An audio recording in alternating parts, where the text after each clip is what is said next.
नमस्कार, आज की ताजा खबर देख रहे हैं आप। मैं हूं आशीष त्रिपाठी आपके साथ और शुरुआत बुलेटिन की इस वक्त की बड़ी खबर से। ग्वालियर से बड़ी खबर आ रही है, जहां देर रात एक गोदाम में भीषण आग लग गई। दरअसल Mohanlal Saraf memorial charitable trust के गोदाम में यह आग लगी थी और फायर ब्रिगेड की गाड़ियों ने मौके पर पहुंचकर आग पर काबू पाया। बता दें कि मुरार के बारादरी चौराहा की यह पूरी घटना बताई जा रही है, जहां पर देर रात गोदाम में भीषण आग लगने का यह मामला Mohanlal Saraf memorial charitable trust के गोदाम में भयानक आग की ये तस्वीरें ये बताने के लिए काफी हैं कि कैसा मंजर वहां पर रहा होगा। आप देखिए, रात के अंधेरे में ये धधकती उठती लपटें और यहां पर आग बुझाने का प्रयास फायर ब्रिगेड की टीम के द्वारा किया जा रहा था। भीषण गर्मी के चलते ये आग धधक उठी ऐसा बताया जा रहा है और एक्सक्लूसिव तस्वीरें हम आपको दिखा रहे हैं। ये ग्वालियर से सामने आई तस्वीरें। काफी देर तक मशक्कत करने के बाद फायर ब्रिगेड के जो अग्निशमक दल के कर्मचारी हैं उनके द्वारा जो मशक्कत की गई उसका ये परिणाम हुआ कि किसी तरह से आग को काबू किया गया। हालांकि अभी कूलिंग का जो काम है वो चल रहा है, जिसमें ये सुनिश्चित किया जाता है कि कहीं कोई आग भड़कने की संभावना, कोई गुंजाइश न रह जाए। इसके लिए कूलिंग का काम करीब 2 घंटे तक का ये प्रोसेस होता है, जहां पर जो फाइटर्स होते हैं वो मौके पर जाकर हर एक जगह को चेक करते हैं, कूलिंग चेक करते हैं, फिर वहां का टेम्परेचर मापा जाता है और इससे ये सुनिश्चित किया जाता है कि अब आग को पूरी तरह से बुझा दिया गया है। हालांकि आग की लपटें ये रात के वक्त जब भीषण आग गोदाम में लगी थी उस वक्त की ये उठती लपटें, काला स्याह धुआं रात के अंधेरे में गुम हो जा रहा था, लेकिन आग की लपटों को छिपा पाना मुश्किल हुआ और आग बुझाने में काफी मशक्कत यहां पर करनी पड़ी अग्निशमक दल को। और आपको बता दें कि यहां कई गाड़ियां लगी जिसे आग बुझाने में इस्तेमाल किया गया।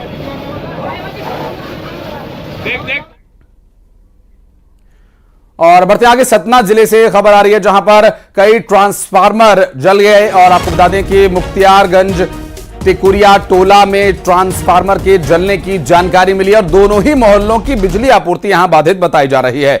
नौतपा में 12 से ज्यादा जगहों पर ट्रांसफार्मर में आग लगी। एक्सक्लूसिव तस्वीरें सतना से सामने आई है। देखिए, आग की उठती लपटें और यहां पर पानी डालकर भी आग बुझाना काफी खतरनाक हो सकता है। ऐसे में पहले पावर कट करवाया गया, जिससे पूरे इलाके में बिजली सप्लाई प्रभावित हो गई और पावर कट होने के बाद वहां पर फायर फाइटर्स पहुंचे और उसके बाद आग पर काबू पाया गया। तस्वीरें हम आपको दिखा रहे हैं, ये सतना से सामने आई आग की तस्वीरें हैं। तो आप सभी से ये अनुरोध है कि आपके घर में भी जो इलेक्ट्रॉनिक इक्विपमेंट्स, इलेक्ट्रिकल इक्विपमेंट्स चलते हैं उनको इस भीषण गर्मी में कुछ देर के लिए बंद रखें और निश्चित अंतराल पर उन्हें चलाएं, कंटिन्यू इस्तेमाल न करें, क्योंकि इससे क्या है कि उनकी जो एक नेचुरल हीट जो है उसके अलावा इलेक्ट्रॉनिक हीट की वजह से भी कई बार ये इक्विपमेंट्स ख़राब हो रहे हैं।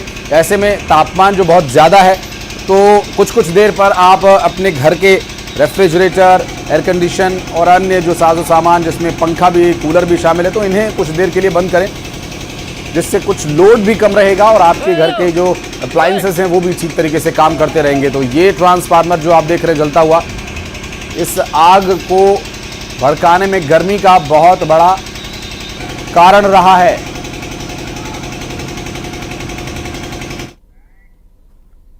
और ठीक ऐसी ही एक खबर मुंगेली से आई, जहां ट्रांसफार्मर के पैनल में आग लग गई। अधिक लोड होने की वजह से आग लगने की आशंका जताई जा रही है। अधिक लोड की वजह से ये हीट हो जाया करते हैं और हीट होने पर आग भड़कने की संभावना बढ़ जाती है। ये देखिए, ये दिन में ही आग लगी थी जहां पर कि ट्रांसफार्मर धधक उठा और आपको दिखा रहे हैं जो तस्वीरें। देखिए, ट्रांसफार्मर के आसपास वहां पर कुछ गाड़ियां, कुछ सामान भी है और ट्रांसफार्मर के पोल से लगती हुई एक देखिए तिरपाल भी वहां पर लटक रही है। और ये सब कुछ बड़े हादसे को न्योता देने की लापरवाही है, क्योंकि इलेक्ट्रॉनिक जो ट्रांसफार्मर्स हैं, बड़े बड़े बिजली के वितरण का जो काम करते हैं, उसके आसपास यूं भी आपको अतिक्रमण नहीं करना चाहिए। ये आपकी जान के लिए खतरा है, क्योंकि कई बार ट्रांसफार्मर्स में ब्लास्ट होने की भी घटनाएं सामने आई हैं। जो ऑयल ट्रांसफार्मर्स होते हैं वो बहुत तेजी से ब्लास्ट हो जाते हैं और भयंकर हादसे का कारण बन सकते हैं। तो ऐसे में जो अतिक्रमण की तस्वीरें आप देख रहे हैं, आसपास कुछ दुकानें भी हैं और ट्रांसफार्मर से उचित दूरी बनाकर रखना जरूरी है। मुंगेली में गोल बाजार की यह घटना, जहां ट्रांसफार्मर में आग लगी।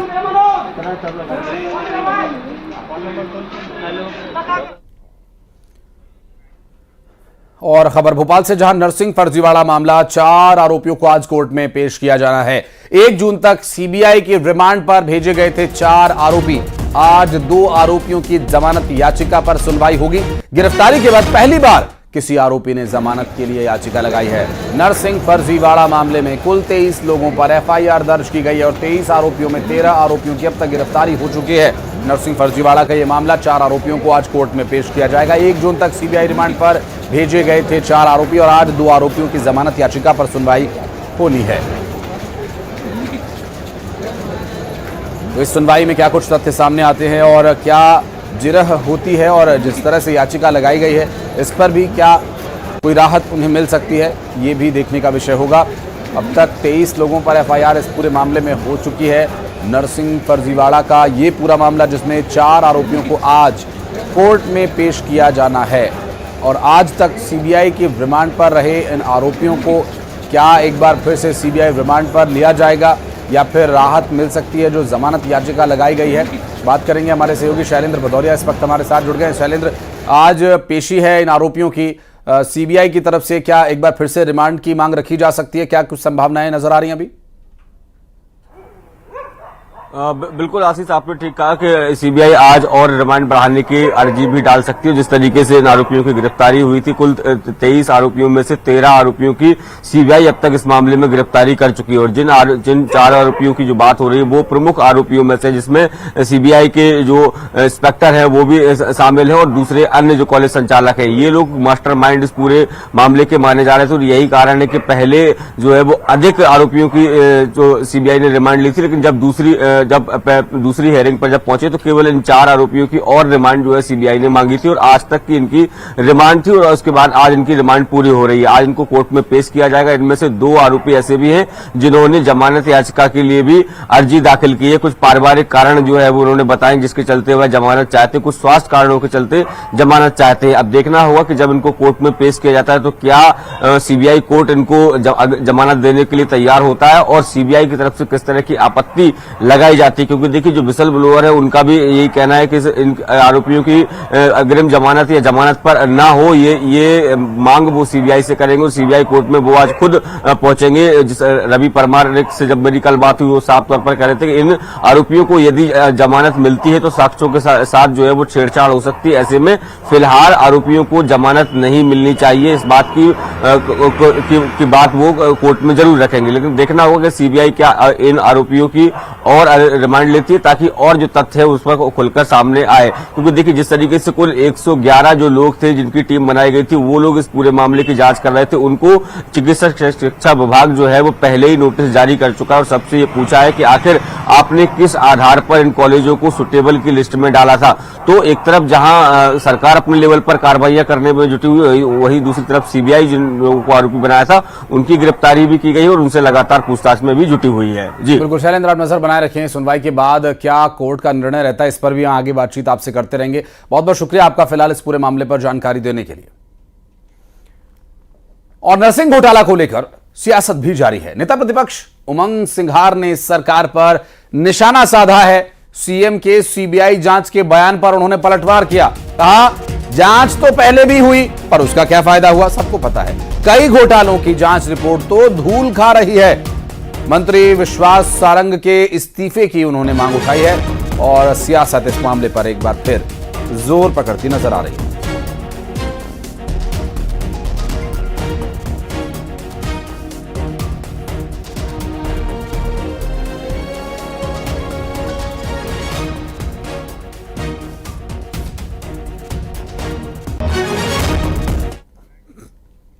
और बढ़ते हैं आगे, एक भोपाल से अहम खबर आपको बता दें। दिग्विजय सिंह ने प्रधानमंत्री नरेंद्र मोदी को एक पत्र लिखा है और इस पत्र के माध्यम से नरसिंह घोटाला मामले की जांच के लिए पीएम को यह पत्र लिखा गया। सीबीआई के ईमानदार अफसरों से जांच कराएं, दिग्विजय सिंह ने पत्र में यह मांग रखी है और हाईकोर्ट के जज के नेतृत्व में जांच की मांग उन्होंने की है। नरसिंह घोटाला मामले की जांच की समय सीमा तय हो, नेताओं की भूमिका की भी जांच हो, ऐसा दिग्विजय सिंह का मानना है। ऐसी उनकी मांग है जो प्रधानमंत्री नरेंद्र मोदी को पत्र लिखकर उन्होंने की है। उनका यह कहना है कि इस पूरे मामले में ईमानदार अफसरों की तैनाती होनी चाहिए और इस पूरे जांच को लेकर उन्होंने प्रधानमंत्री नरेंद्र मोदी को भी पत्र लिखा है। नरसिंह घोटाला मामले पर एक तरफ सियासत जारी है तो इस पूरे मामले में दिग्विजय सिंह का यह कहना है कि घोटाले में नेताओं की भूमिका की भी जांच होनी चाहिए।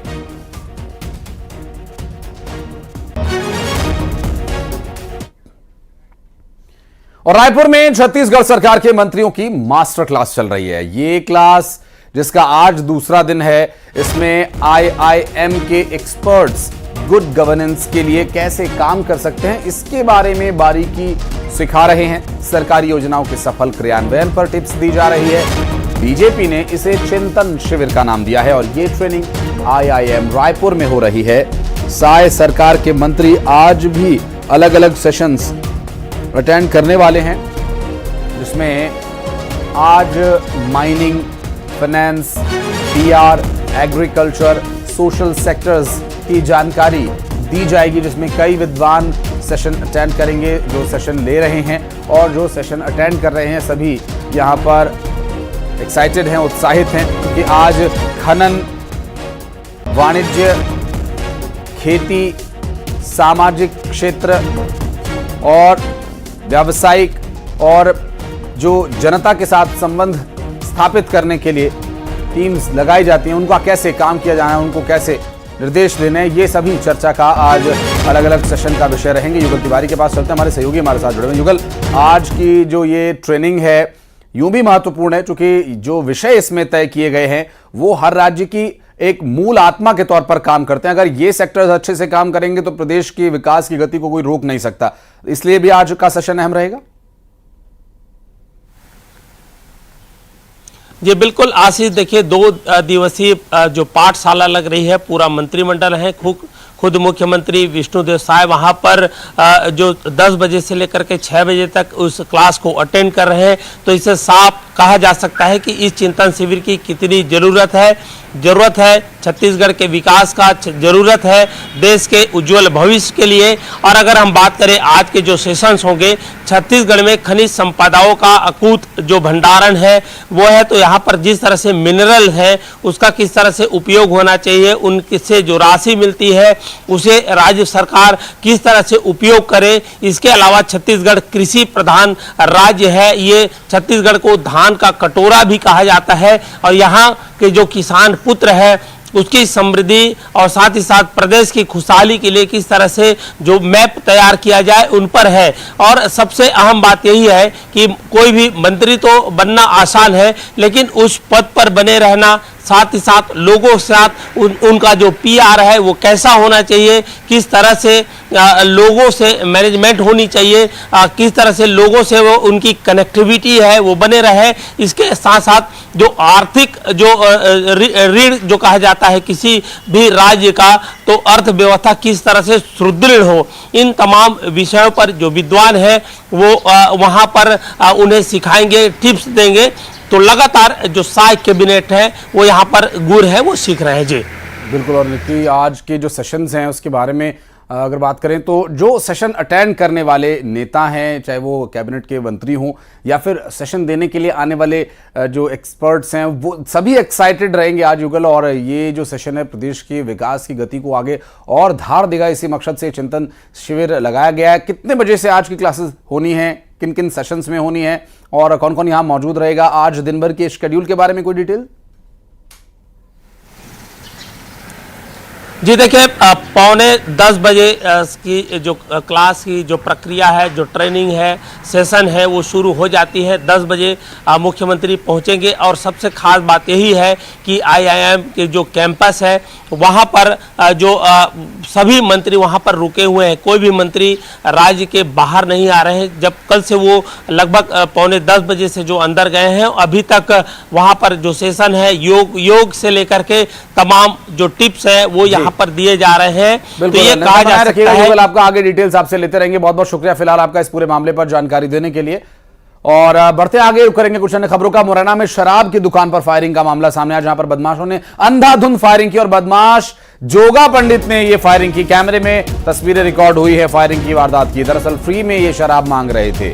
अंबा थाना क्षेत्र के हाथीगड्ढा का यह पूरा मामला है। फ्री में शराब न देने पर फायरिंग करने लगे और मुरैना से ये तस्वीरें सामने आई हैं, जहां पर शराब के ठेके पर पहुंचकर फायरिंग की। और तस्वीरें हम आपको दिखा रहे, देखिए ये निशाना लगा करके एक शख्स को एम करके मारने की कोशिश यहां पर हो रही है। ये हत्या का प्रयास भी इसे कहा जा सकता है। तस्वीरें अपने आप में सब कुछ दिखा रही है। देखिए ये जिस तरह से जान बचाकर भागते सभी नजर आए हैं और यहां बंदूक लेकर बदमाश उन्हें एम करके मार रहा है। अगर वो सामने होते तो संभव है कि गोली लगती और ये हत्या का मामला हो जाता, लेकिन ये छिप करके किसी तरह से जान बचाई है। और फायरिंग यहाँ सिर्फ जोगा पंडित ने दहशत फैलाने के लिए नहीं की, बल्कि ये एक तरह का एक हत्या करने का एक प्रयास इसे कहा जा सकता है, क्योंकि जो तस्वीरें आप देख रहे हैं उसे देखकर आप साफ अंदाजा लगा सकते हैं कि यहाँ किस तरह से जान से मारने की कोशिश की जा रही है और बंदूक को ग्रिल के अंदर उसकी नली डाल करके उसे फायर किया है, एम करके बाकायदा। हालांकि बहुत नजदीकी ये मामला हो सकता था और जिस तरह से कैमरे में ये तस्वीरें कैद हुई हैं, ये सब कुछ अपने आप में बयां करे। बहरहाल देखना होगा कि पुलिस इस पूरे मामले में आगे क्या कुछ कार्रवाई करती है। अंबा थाना क्षेत्र के हाथीगड्ढा का ये पूरा मामला, जहां गोली चली है ठेके पर फ्री में शराब न देने के चलते।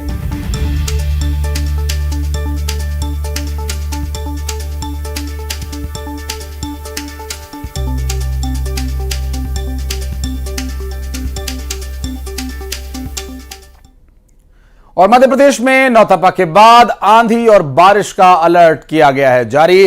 2 जून के बाद प्री मानसून आने की संभावना है। प्रदेश के कई जिलों में हल्की बारिश हो सकती है। बारिश के बाद लू से राहत मिलने की उम्मीद है। नौतपा के 7वें दिन 12 शहरों में लू चली और छतरपुर में जो तापमान दर्ज किया गया 47.1 डिग्री सेल्सियस दर्ज किया गया। भीषण गर्मी नौतपा में जारी है और नौतपा के बाद हो सकता है कि कुछ राहत यहां पर मिले, क्योंकि जिस तरह से पूर्वानुमान जताया जा रहा है उस पूर्वानुमान में ये पता चल रहा है कि इस नौतपा के बाद आंधी और बारिश आएगी, जिससे कि टेम्परेचर कुछ हद तक नियंत्रित होगा, कुछ हद तक कम होगा। जो 47 है वो 40 के आसपास आ सकता है। तो 7 डिग्री का भी, जो 7 डिग्री सेल्सियस का भी अगर फर्क पड़ता है तो ये एक बड़ा फर्क होगा। मौसम विभाग की तरफ से जानकारी दी जा रही है।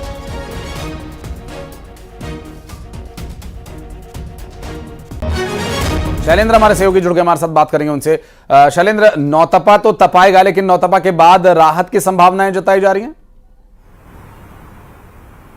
बिल्कुल निश्चित तौर पर जिस तरीके से मौसम विभाग ने पूर्वानुमान जताया है कि नौतपा के बाद जो है वो 2-3 दिन तक मध्य प्रदेश में भीषण गर्मी से लोगों को राहत मिल सकती है। हालांकि ये राहत जो है वो बहुत ज्यादा लंबी नहीं होगी, क्योंकि देखिए जिस तरीके से प्री मानसून एक्टिविटीज की बात जो है वो मौसम विभाग के द्वारा की जा रही है कि अभी जब नौतपा है उसके दौरान हमने देखा कि मध्य प्रदेश के आधा दर्जन से जो 1 दर्जन से अधिक जिले ऐसे थे जहां पर 47 डिग्री के आसपास तापमान चल रहा था। और कल की भी अगर मैं बात करूं तो लगभग 12 जिले ऐसे थे जहां पर तापमान काफी ज्यादा रहा, 45-40 डिग्री रहा। सबसे अधिक छतरपुर के बिजावर में 47 डिग्री के आसपास दर्ज किया गया। हालांकि मौसम विभाग का यह कहना है कि आने वाले 1-2 दिन में कुछ एक्टिविटीज जो है प्री मानसून की यहां मध्य प्रदेश में देखने को मिल सकती, जिसके चलते कुछ इलाकों में हल्की फुल्की बारिश और तेज हवाएं जो है, जिसे हम आंधी कहेंगे, आंधी के तौर पर भी देखी जा सकती, जिसके चलते 2-3 दिन जो मौसम है वो थोड़ा सा तापमान में उसमें गिरावट देखने को मिलेगी। लेकिन उसके बाद फिर से मध्य प्रदेश में सूरज का सितम लोगों को झेलना पड़ेगा। हालांकि अगर मानसून की एक्टिविटी पूरी तरीके से बात करूं तो 16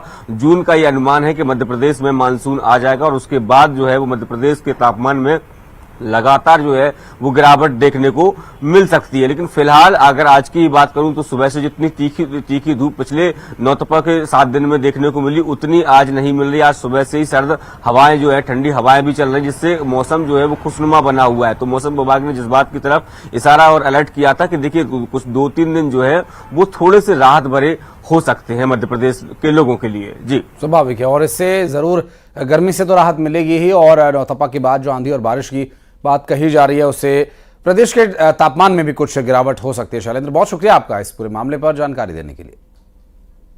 चलिए बढ़ते हैं आगे। आपको बता दें कि कोरबा में पुलिस ने आरोपियों का जुलूस निकाला। दरअसल हत्या के प्रयास के मामले में 2 बदमाशों को गिरफ्तार किया गया था और 3 आरोपियों की तलाश अभी भी जारी है। पुलिस ने आरोपियों का जुलूस निकाला और न्यायालय से जेल तक ये जुलूस निकाला गया। बदमाशों ने गवाही देने पहुंचे युवकों को डराने के लिए उनकी कार को टक्कर मारी थी और इस पूरी वारदात में इस्तेमाल की गई कार को भी जब्त कर लिया गया है। कटघोरा पुलिस ने इस पर कार्रवाई की।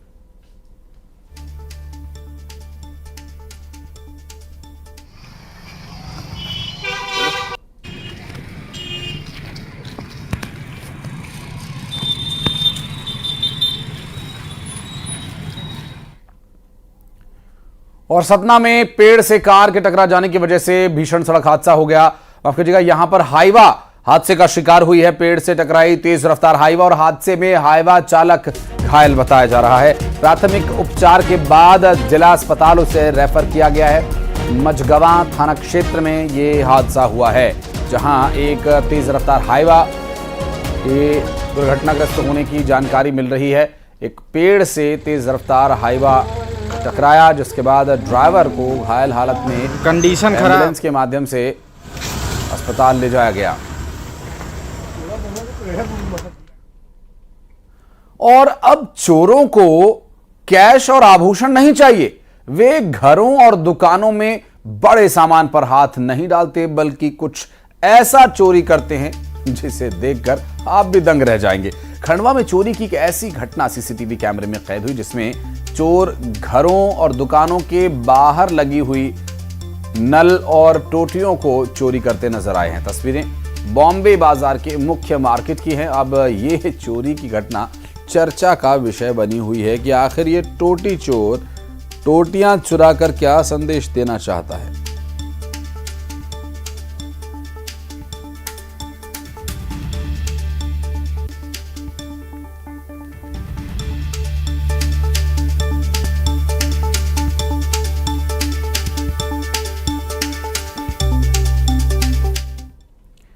और बढ़ते आगे, अब दिखाते हैं 20 बड़ी खबरें फटाफट।